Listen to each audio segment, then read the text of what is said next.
இந்த அக்ரிகல்ச்சுரல் ஸ்டாட்டிஸ்டிக்ஸ்னு ஒரு பாடம், விவசாய புள்ளியியல். அது ரொம்ப போர் அடிக்கும். நாங்கள் யாரும் போக மாட்டோம் அந்த வகுப்புக்கு. ஏன்னா அது புரிஞ்சுக்கிறதே கஷ்டமாக இருக்கும். அதுக்காக அந்த ஆசிரியர் என்ன பண்ணார்னா, ஒரு தொழில்நுட்பத்தை கையாண்டார்.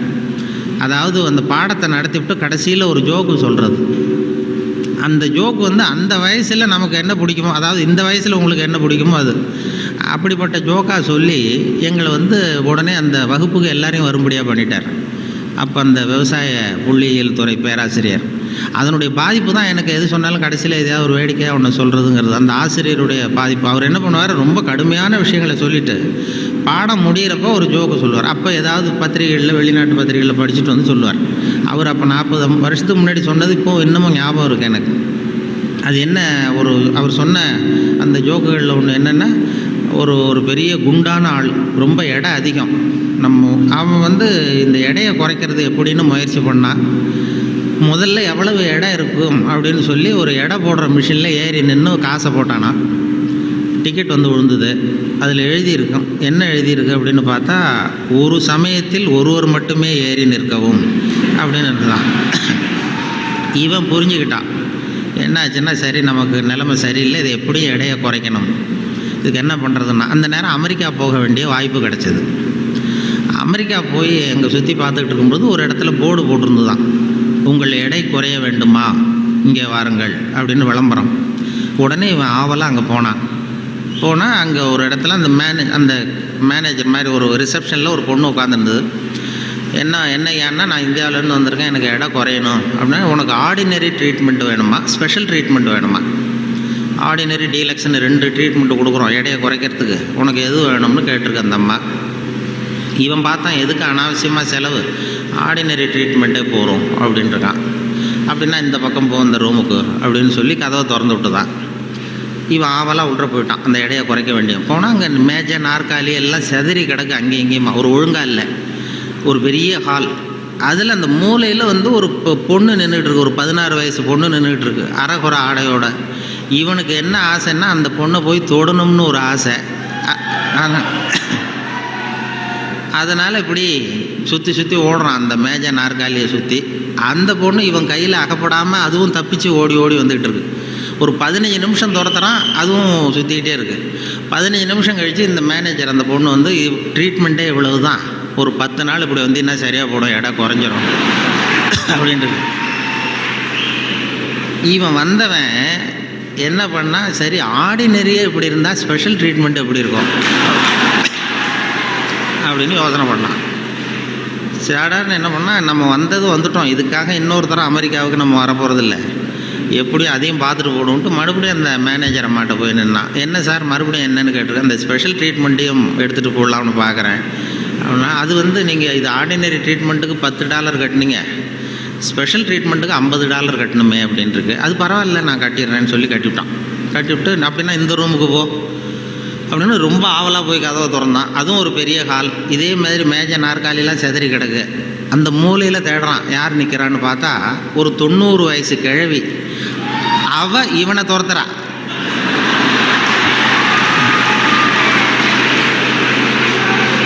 இவன் தப்பிச்சா போகிறோம்னு சுற்றி ஓடி வரான். சுற்றி வந்து வெளியில் வந்து விறுவிறுக்க ஓடி வந்து போகிறோம் சார் அப்படின்னா, இது ஒரு 4 நாள்லேயே சரியாக போடுங்க உங்களுக்கு அப்படின்ட்டு வந்துட்டான். இதை எங்கள் ஆசிரியர் கோயம்புத்தூர் விவசாய கல்லூரியில் ஒரு கடுமையான பாடத்தை நடத்திவிட்டு, அக்ரிகல்ச்சுரல் ஸ்டாட்டிஸ்டிக்ஸுங்கிற பாடத்தை நடத்திட்டு கடைசியில் சொன்ன ஜோக் அது எங்களுக்கு, அதாவது வகுப்புக்கு தவறாமல் போகணுங்கிறதுக்காக அவர் சொன்னது அது. இப்போ அதனுடைய விளைவு என்னென்னா, இப்போ எனக்கு 45 வருஷம் 50 வருஷம் கழித்து அந்த ஜோக்கு ஞாபகம் இருக்குது, பாடம் மறந்து போச்சு. இப்படி தான் வந்து கடுமையான விஷயங்களை வந்து நம்மளை வந்து பண்ணி சொல்லி கொடுக்கறது வழக்கம். அதே போல் எனக்கு இந்த பொறியியல் துறைக்கும் வர வேண்டிய வாய்ப்பு கிடைச்சிது. நம்ம படித்து முடித்ததுமே சில பேர் எங்கள் பெற்றோர்கள் எல்லோரும் ஆலோசனை பண்ணாங்க, பொறியியலுக்கு அனுப்பலாம், இன்ஜினியர் ஆக்கலாம் பையனை அப்படின்னு. அப்புறம் எல்லாம் இப்போ சில பேர் சொன்னாங்க, அதுக்கெல்லாம் நம்ம பையன் சரியாக வரமாட்டான், அதுக்கெல்லாம் கொஞ்சம் புத்திசாலித்தனம் வேணும் அப்படி இப்படின்னு சொல்லி அதுதான் பண்ணி விட்டாங்க.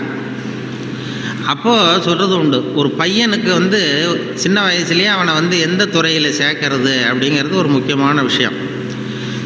ஒரு அம்மாவுக்கு தன்னுடைய பையனை எதில் இன்ஜினியரிங் காலேஜில் சேர்க்கணும்னு ஆசை. எந்த துறையில் சேர்க்கறது, சிவில் இன்ஜினியர் ஆக்கலாமா, மெக்கானிக்கல் இன்ஜினியர் ஆக்கலாமா, அதை வந்து அல்லது எலக்ட்ரிக்கல் இன்ஜினியர் ஆக்கலாமா அப்படின்னு ஒரு அம்மாவுக்கு ஆசை. அப்போ எல்லா துறையும் இருக்கீங்கன்னு அர்த்தம். இந்த இந்த பையனை எந்த துறையில் சேர்க்கறது அம்மாவுக்கு முடிவு பண்ண முடியல, அப்பாவாலையும் ஒன்றும் சொல்ல முடியல. உடனே இவர் என்ன பண்ணார், பையனை அழைச்சிட்டு ஒரு மனோதத்துவ டாக்டர்கிட்ட போனார். ஒரு உளவியல் டாக்டர்கிட்ட போய் சைக்கியாட்ரிஸ்ட் இது மாதிரி என்னம்மா விஷயம்னு கேட்டிருக்காரு அந்த டாக்டர். ஒன்றும் இல்லை சார், என் பையனை வந்து மேற்கொண்டு படிப்புக்கு சேர்க்கணும், இன்ஜினியரிங் காலேஜில் சேர்க்கணும். சிவில் இன்ஜினியர் தேவலாமா, மெக்கானிக்கல் இன்ஜினியரா, எலக்ட்ரிக்கல் இன்ஜினியரா, எது இவனுடைய சுபாவத்துக்கு தகுந்தாப்புல நீங்கள் வந்து ஒரு துறையை சொன்னீங்கன்னா அது ஈஸியாக இருக்கும் படிக்கிறதுக்கு. அதுதான் உங்களை மன ரீதியாக நீங்கள் ஆராய்ச்சி பண்ணி சொல்லுங்கன்னு அழைச்சிட்டு வந்துருக்கு. இது ஒன்றும் கஷ்டம் இல்லைம்மா, ஈஸியாக கண்டுபிடிச்சிடலாம் அப்படின்னு அந்த டாக்டர் உடனே அந்த பையனை கூப்பிட்டு, என்னப்பா நல்லா இருக்கே அப்படின்னு தட்டி கொடுத்தார். சின்ன பையன் பொடிய, இவனுடைய சுபாவம் என்னங்கிறத நான் ஈஸியாக கண்டுபிடிச்சி சொல்லிடுறேன், அதுக்கு தகுந்தாப்புல இப்போ இருந்தே சொல்லி கொடுத்து நீங்கள் பழக்கி கொண்டு வரலாம் அப்படின்னு சொல்லிட்டு ஒரு நர்ஸை கூப்பிட்டார். நர்ஸுன்னு தான் அந்த அம்மா வந்தது. இந்த பாரு, இது மாதிரி ஒரு மேஜையில் ஒரு சுத்தியல் கொண்டு வந்து வை, ஒரு குரடு கொண்டு வந்து வை, ஒரு ஸ்க்ரூ டிரைவரை கொண்டு வந்து வை. இந்த பையனை அப்படி கொண்டு வந்து விடுவோம். இவன் சுத்தியலை போய் தொட்டான்னு எடுத்தான்னா ஆசையாக ஏதாவது ஒன்று எடுப்பான். சுத்தியல் எடுத்தான்னா சிவில் இன்ஜினியருக்கு படிக்க வச்சுருவோம், குரடு எடுத்தான்னா மெக்கானிக்கல் இன்ஜினியருக்கு படிக்க வச்சுருவோம், ஸ்க்ரூ டிரைவர் எடுத்தான்னா எலக்ட்ரிக்கல் இன்ஜினியர் படிக்க வச்சுருவோம். இது அவனுடைய சுபாவத்தை கண்டுபிடிக்கிறது சுலபமான வழி அப்படின்னு டாக்டர் சொல்லிட்டார். ரொம்ப ஈஸியாக அந்த நர்ஸை கொண்டு வந்து ஒரு குரடு, ஒரு சுத்தியல், குரடு, ஸ்க்ரூ டிரைவர் வச்சுட்டு அப்படி ஒதுங்கி நின்றுது. பையனை கொண்டு வந்து விட்டாங்க. பையன் என்ன பண்ணால் நேராக போய் அந்த நர்ஸை கட்டி பிடிச்சிக்கிட்டான்.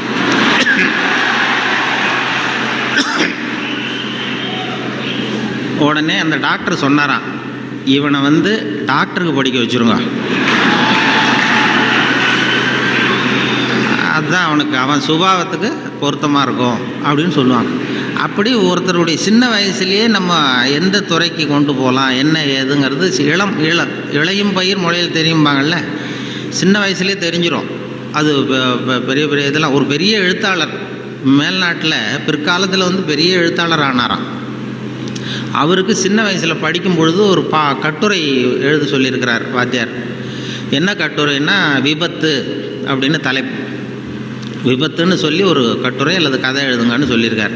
இந்த சின்ன பையனாக இருக்கும்போது எழுதினானான். அவன் பிற்காலத்தில் பெரிய நாவலிஸ்ட், பெரிய எழுத்தாளரானான். சின்ன வயசுலேயே அவன் விபத்துங்கிற தலைப்புக்கு என்ன எழுதுனா, ஒவ்வொரு வரியிலையும் ஒவ்வொரு திருப்பம். அதாவது ஒரு 10வது மாடியில் ஒருத்தன் வெள்ளை அடிச்சுக்கிட்டு இருந்தான் அப்படின்னு எழுதுகிறான். 10வது மாடியில் வெளிப்பக்கமாக நின்றுக்கிட்டு ஒருத்தன் வெள்ளை அடிச்சுக்கிட்டு இருந்தான்.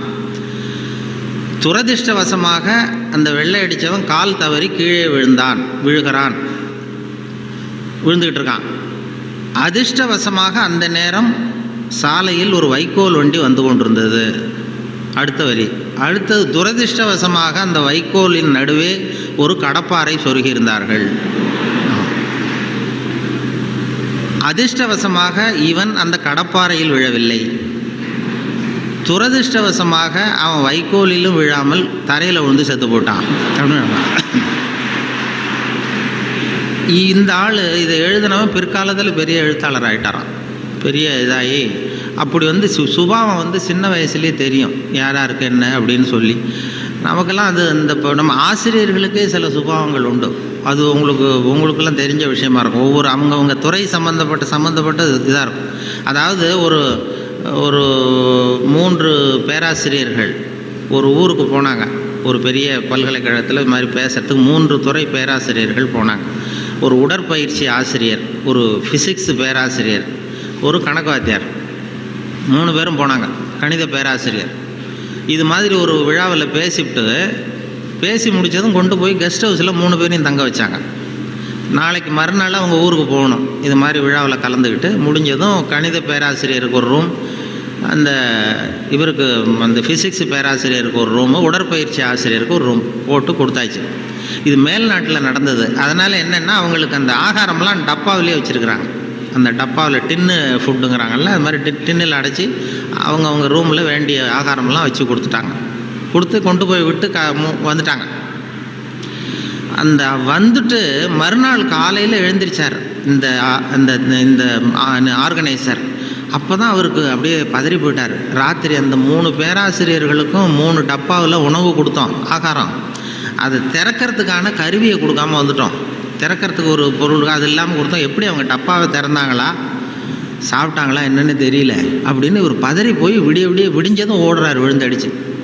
இந்த வரவேற்றவர் ஓடி போய் முதல்ல அந்த உடற்பயிற்சி ஆசிரியர் கதவை திறந்தாராம். ரூமை திறந்தா அவர் நிம்மதியாக தூங்கிட்டு இருக்கார். டப்பா திறந்து கிடக்கு, சாப்பிட்டுட்டு நிம்மதியாக தூங்கிட்டு இருக்கார். உடனே இவர் போய் தட்டி எழுப்பி, எப்படி சார் அந்த டப்பாவை திறந்தீங்க, அந்த இதை கொடுக்கலையே நாங்கள் உங்களுக்கு அப்படின்னு. இது என்ன சார், உடல் பலம் தான் சார் முக்கியம், டப்பாவை பலம் ஓங்கி கீழே அடித்தேன் திறந்துட்டுது, அது என்ன பெரிய காரியம் அப்படின்னு சொல்லி உடற்பயிற்சி செஞ்சுட்டேன், அதனால் சாப்பிட்டேன்ருக்கார். பரவாயில்ல சார் அப்படின்னு சொல்லி அடுத்த ரூமுக்கு ஓடிருக்கார். அங்கே ஃபிசிக்ஸ் வாத்தியார் உட்காந்துருக்கார். அவரும் அதே மாதிரி நிம்மதியாக தூங்கியிருக்காரு. இது டப்பா திறந்து கிடக்கு. போய் திறந்து, எப்படி சார் திறந்தீங்க நீங்கள் டப்பாவை அப்படின்னா, அது என்ன சார், எந்த இடத்துல ப்ரெஷர் கொடுக்கணும்னு எனக்கு தெரியும், அந்த இடத்துல அழுத்தினா திறந்துட்டுது டப்பா, அது நமக்கு டெக்னிக்கு வந்தது தானே அப்படின்னு அந்த திறந்து சாப்பிட்டேன்ட்டார். இவர் அப்பாடா நிம்மதியாக போச்சு. அடுத்தது கணக்கு வாத்தியார் ரூமுக்கு ஓடினார். அங்கே போனால் அவர் தூங்கவும் இல்லை, டப்பாவும் திறக்கலை, மூடியே இருக்குது. என்ன பண்ணுறீங்க அப்படின்னு சொல்லி அந்த கணக்கு ஏதோ ஒரு எழுதிட்டு இருக்காரு பேப்பரில். கணக்கு வாத்தியார், என்ன சார் பண்ணிகிட்டு இருக்கீங்க அப்படின்னு கேட்டிருக்காரு. ஒன்றும் இல்லை, அஸ்யூம் தி டப்பா இஸ் ஓப்பன் அப்படின்னு சொல்லி மேற்கொண்டு கணக்கு போட்டுக்கிட்டு இருக்கார் சார் அப்படின்னாராம். இது ஒவ்வொருத்தருக்கும் ஒரு சுபாவங்கிறது அது இயல்பாக அமையிறது. ஆசிரியர்களுக்கு எல்லாருக்குமே அப்படி அமையிறது. என்னோட படித்தவர்கள் இன்றைக்கி பல பேர், ஒருத்தன் தான் ஒரு சின்ன வயசில் ஒரு பையன் ஜானகிராமன் ஒருத்தன் பக்கத்தில் என்ன பென்சிலாலேயே குத்திக்கிட்டு இருப்பான். இன்றைக்கி அவன் கும்பகோணத்தில் இன்றைக்கி பெரிய டாக்டர், எல்லாருக்கும் ஊசி போட்டுக்கிட்டான். அப்படி சின்ன வயசுலேயே சுபாவம், அவங்க யார் எப்படி வருவாங்க அப்படின்னு தெரியும். அவங்களுடைய அந்த படிக்கும் பொழுதே அந்த இது தெரியும். என்னோட படித்தவர்கள் நிறைய பேர் அது மாதிரி ஒரு துறையில் வந்திருக்கிறாங்க. சில பேர் இந்த நான் சொன்னது மாதிரி மேல்நாட்டில் ஒரு பெரிய பிரபலமான வக்கீல். அந்த வக்கீல் சின்ன வயசு அவர்கிட்ட வாதாடுறதுக்கு எல்லோரும் பயப்படுவாங்களாம். அந்த வக்கீல் சின்ன வயசில் எப்படி இருந்தான் அப்படின்னு சொல்லி அவங்க அம்மா சொல்லியிருக்கிறாங்க ஒரு பேட்டியில். அவங்க இந்த பையன் இவன் சின்ன வயசுலேயே இப்போ வருங்காலத்தில் பெரிய வக்கீல் ஆகிடுவான்னு எனக்கு தெரியும் அப்படின்னு சொல்லியிருக்கிறாங்க. என்ன பண்ணான்னா, அப்பா பேப்பர் படிச்சுட்டு உட்காந்துருக்கார், அம்மா சமயக்கட்டில் இருக்கிறாங்க. இவன் பையன் அவன் ரூமில் இங்கே ஏதோ பண்ணிகிட்டு இருக்கான். ஒரு பூனை வீல்னு கத்திக்கிட்டு இருக்கு. அம்மா கதறிக்கிட்டு இருக்க ஒரு பூனை. உடனே அம்மாவுக்கு புரிஞ்சு போச்சு, டேய் அந்த பூனை வாழை பிடிச்சி இழுக்காதரா அப்படின்னு கத்திருக்கு அந்த அம்மா. பூனை வாழை பிடிச்சி இழுக்காதரன்னு. ஆமாம், இங்கேயும் சில பூனைகள் இருக்கு, அது வாழை யாரும் பிடிச்சி இழுத்துறாதீங்க.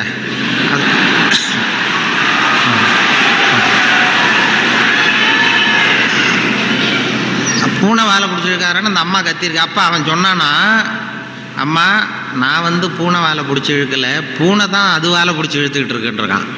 நான் ஒன்றும் பூனைக்கு இடைஞ்சல் பண்ணல, பூனை தான் வாழை இழுத்துக்கிட்டு இருக்கு, நான் அது வாழை இழுக்கலன்றான். ஓடி போய் பார்த்துருக்குறாங்க அம்மாவும் அப்பாவும். பார்த்தா இவன் பூட்ஸு காலால் மிரிச்சிக்கிட்டு இருக்கான், பூனை வாழை இழுத்துக்கிட்டு இருக்கு.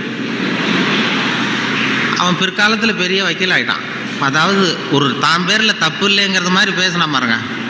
அவங்க அம்மா சொல்லியிருக்கு. இப்படி அது சின்ன வயசில் அவங்கவுங்களுக்கு அந்த இது இருக்கும். சில பேருக்கு ஆராய்ச்சி விஞ்ஞான மனோபாவம் வந்துடும். விஞ்ஞானம் சில பேர் சின்ன வயசுலேயே ஒருத்தன் மூஞ்சில் ஒருத்தன் குத்திகிட்டு இருப்பான். இளம் வயசுலேயே ஒருத்தன் மூஞ்சில் ஒருத்தன் குத்திகிட்டு இருப்பான். அவங்கெல்லாம் பிற்காலத்தில் சட்டசபைக்கு வரலாம். சட்டசபைக்கு பெரிய அவங்கவுங்க சுபாவத்துக்கு தகுந்த மாதிரி ஒரு துறையை தேர்ந்தெடுக்கணும். அதனால் இதில் எல்லாம் இப்போ பொறியியல் மாணவர்கள் தான் இருக்கிறாங்களா, எல்லோரும் கலந்துருக்கிறாங்களான்னு தெரியல. ஏன்னா நீங்கள் எல்லாம் ரொம்ப கொடுத்து வச்சவர்கள். இந்த பள்ளிக்கூடத்தில் இது இப்படிப்பட்ட ஒரு பெரிய நிறுவனத்தில் படித்தவங்கள்லாம் இன்றைக்கி பெரிய பெரிய அளவில் இருக்கிறாங்க. அதனுடைய ஒரு விழா கொண்டாடுதுன்னா அதெல்லாம் ரொம்ப மரியாதை மதிப்பாக உள்ளது. என்னை பற்றி அறிமுகப்படுத்தினவர் ஏதோ நான் பெருசாக என்னை பற்றி ரொம்ப பெருமையாக சொன்னார். அவர் அவ்வளவு பெருமையாக சொன்னதுக்கு காரணம் என்னென்னா, அவ்வளவு நானே எழுதி கொடுத்தது.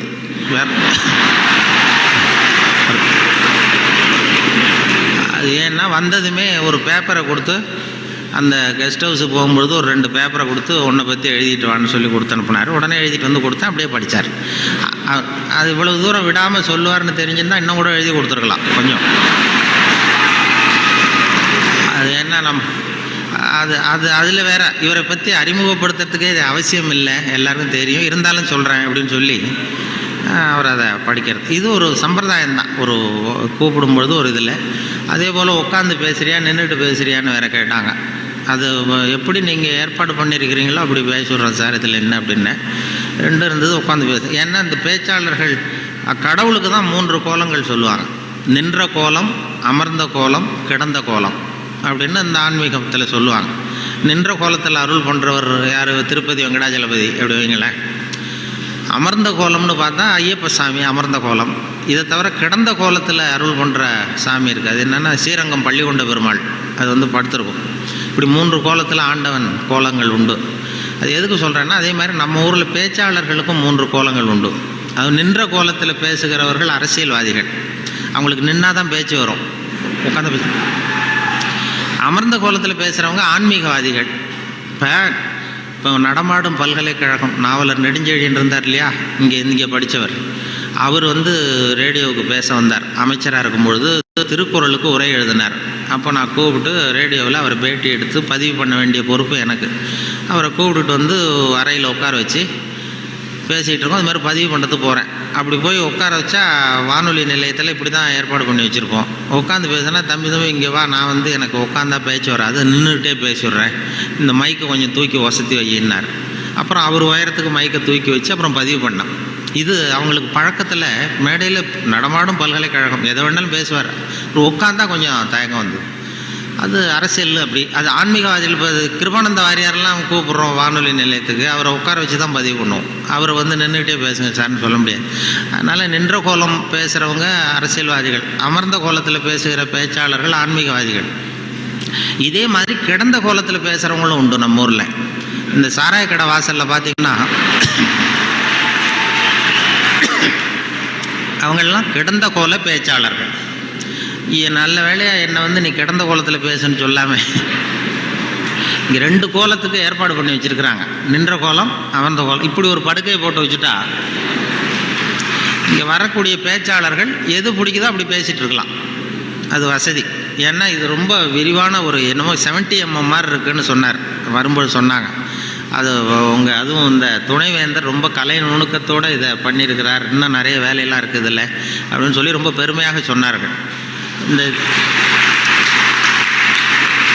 இந்த பொறியியல் அது வந்து அந்த கலை நுணுக்கம் இன்னும் என்னென்ன வேலை இருக்குது, நிறைய செஞ்சுருக்கேன். இது எல்லாம் இந்த பெருமை அவருக்கு தான் சொல்லி பெருமையாக சொன்னாங்க. இது இப்படிப்பட்ட பெரிய ஹாலில் ஒருத்தரை உட்கார வச்சா தான் என்னமோ மாதிரி இருக்கும். ஆமாம், இதுக்கெல்லாம் ஒரு 20-30 பேர் வரிசையாக உட்காந்தா நல்லாயிருக்கும் இந்த ஹால்.